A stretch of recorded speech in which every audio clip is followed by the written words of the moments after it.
Okay, Assalamualaikum dan salam sejahtera. Hari ini cikgu akan terangkan untuk bab 4 iaitu persediaan memulakan perniagaan. Okey, bab ni pun ada berkaitan dengan kerja kursus awak. Okey. Okey, first kita akan tengok pengenalan. Okey, terdapat 3 akta yang berkaitan dengan penubuhan sebuah entiti perniagaan iaitu Akta Pendaftaran Perniagaan 1956, Akta Perkongsian Liability Terhad 2012 dan Akta Syarikat 2016. Okey.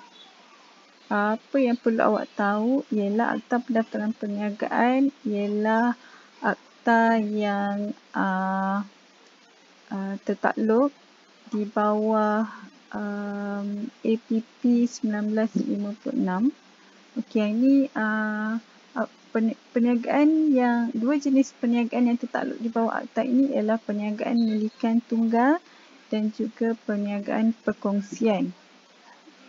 Okey, untuk akta perkongsian liability terhad pula ialah untuk perniagaan yang menjalankan perkongsian liability terhad. Okey, kalau awak tengok akta perkongsian liability terhad ni dia baru je ditubuhkan itu pada 2012. Okey, untuk akta syarikat 2016 adalah untuk perniagaan syarikat persendirian ataupun syarikat awam berhad. Okey. Okey, seterusnya 6.2 ialah prosedur pendaftaran sebuah entiti perniagaan. Okey, pertama sekali awak kena tahu prosedur pendaftaran perniagaan milikan tunggal. Okey, untuk kertas 3 awak ialah perniagaan milikan tunggal. Jadi, awak kena tahu apa dia prosedur untuk mendaftar perniagaan milikan tunggal. Yang pertama sekali perlu mendapatkan kelulusan nama perniagaan yang akan digunakan. Kena ada borang kelulusan nama perniagaan. Okey, yang kedua, dah dapat kelulusan perniagaan, awak kena isi borang pendaftaran perniagaan, borang A. Dan akhir sekali, hantar borang-borang tersebut bersama-sama dengan dokumen sokongan serta fee pendaftaran ke SSM. Okey, ini adalah contoh borang A. Okey, ini. Okey, ini borang A. Okey, ini pula ialah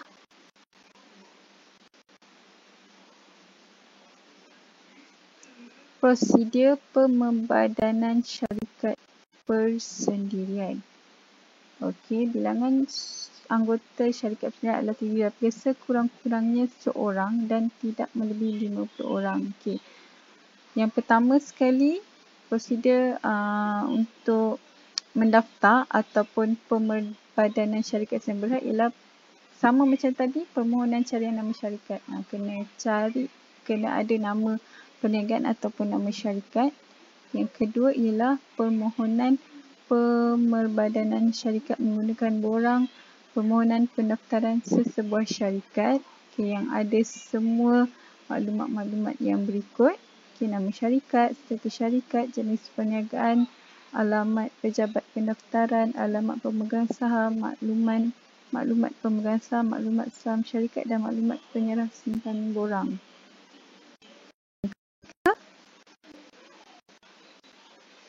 Kena ada notis pemebadanan syarikat yang dikeluarkan oleh SSM.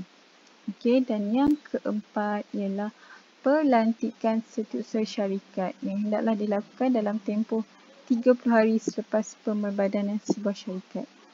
Okey, yang ini pula ialah prosedur pemebadanan syarikat awam. Tadi itu syarikat sendirian berhad. Okey, ini adalah syarikat awam berhad. Okey, syarikat awam berhad. Okey, contoh yang kita ada adalah Samdabi Berhad dan Pabrik Bank Berhad. Maknanya yang tak ada sendirian berhad kat belakang itu, yang ada hanya perkataan berhad sahaja ialah syarikat awam berhad.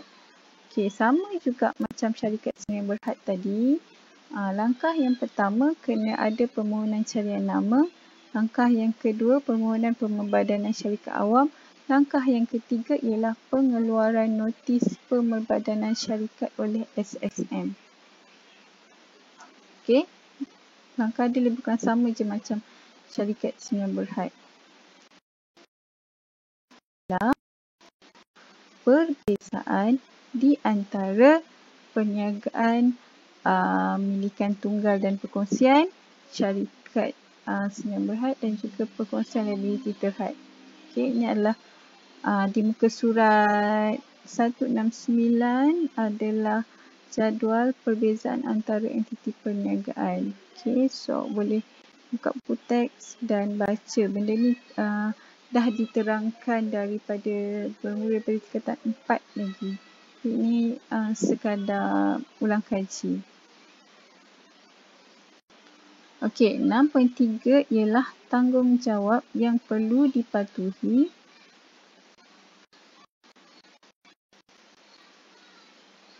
Okey, ni tanggungjawab yang perlu dipatuhi oleh usahawan setelah mendaftar perniagaan. Okey, ini adalah antara lampiran-lampiran yang perlu awak ada dalam kerja kursus.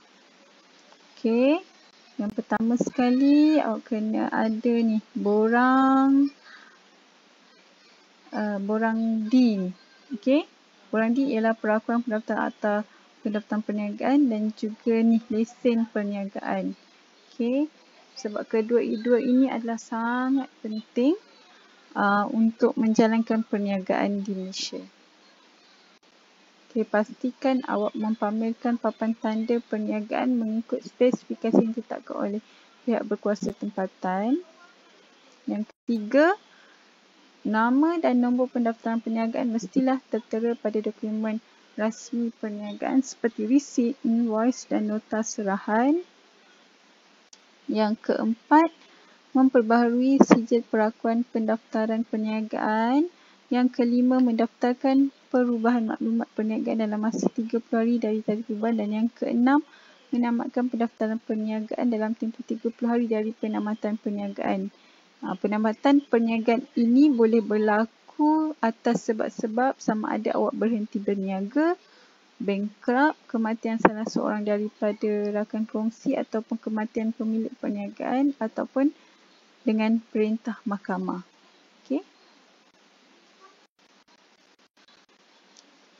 Okey, ini adalah dokumen-dokumen perniagaan yang perlu disimpan oleh setiap perniagaan. Okey, ini adalah rekod transaksi bank ataupun kita panggil sebagai bank statement. Okey, biasanya nyata bulanan dikeluarkan oleh pihak bank kepada pemegang akaun semasa yang menyenaraikan semua urusan yang dibuat melalui bank.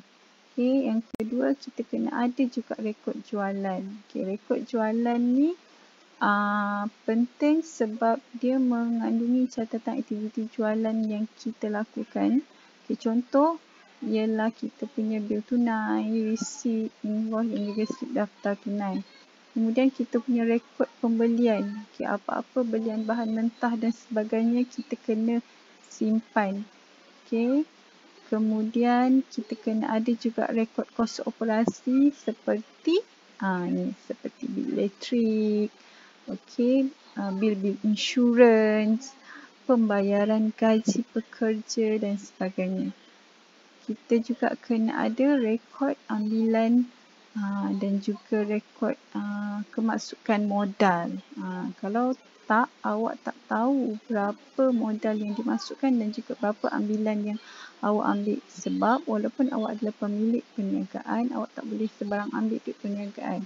Itu dikira sebagai ambilan. Kita kena rekod. Okay, itu saja untuk hari ini. Terima kasih.